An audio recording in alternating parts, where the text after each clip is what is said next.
Well, the elites in America will think that it was we were ganging up on him, but the majority of Americans will, I think, see what Donald Trump has to deal with.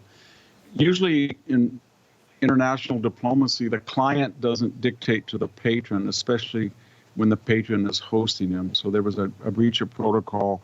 But I think the real problem is that the people that Zelenskyy likes and feels that are his natural allies have no power. So the Europeans talk a great game. They idolize him. He's a rock star. They can't save him. They won't pay.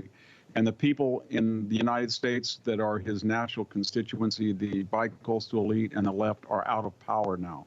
The people that he does not like are his salvation, and he can't square that circle.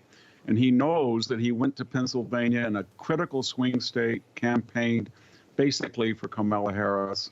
He knows that, and he knows that was a mistake, and he knows that Ukraine has been interfering in politics, and they don't like Donald Trump. They haven't liked him since their ambassador in 2016 wrote an op-ed endorsing Hillary Clinton.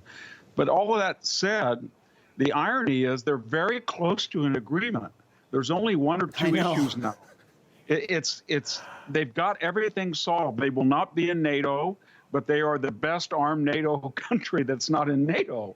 They are very formidable.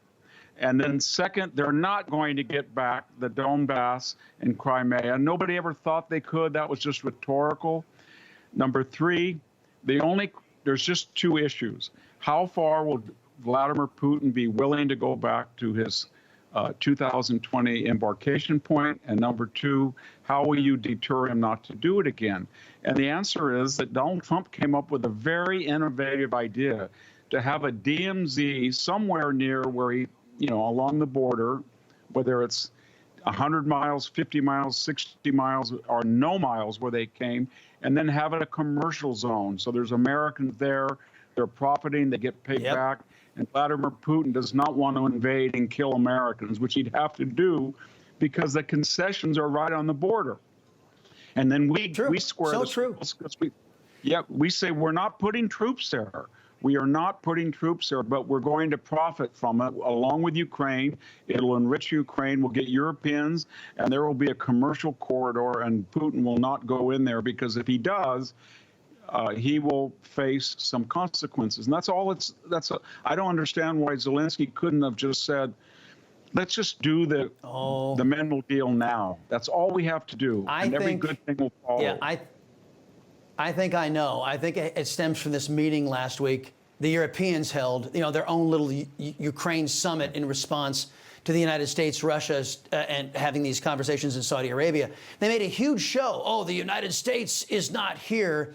Yesterday, the UK Prime Minister Starmer still maintaining that the UK is prepared to send its own troops, presumably into this fight with Russia. As I've noted in the last couple of weeks here, Europe has turned its back on Western values, seems hell-bent on not only war, and Zelenskyy appears to have played his role in trying to scuttle this peace deal. What is your read on how this all shakes out after today's events? Well, I have a feeling that Zelenskyy is going to take a deep breath and somebody's going to call up Donald Trump and say, we have a lot of differences, but let's start signing this deal on the minerals because that's going to get you near the border and it's going to deter Putin. And we understand, all he has to say is, Mr. Trump, we appreciate your help, and we understand your 2 points now. You are afraid that Russia is closer to China and China is closer to Russia than they are to us, and that violated every tenet of Kissinger's foreign policy, that we have to deter the one with the other. And we've lost that because of the war.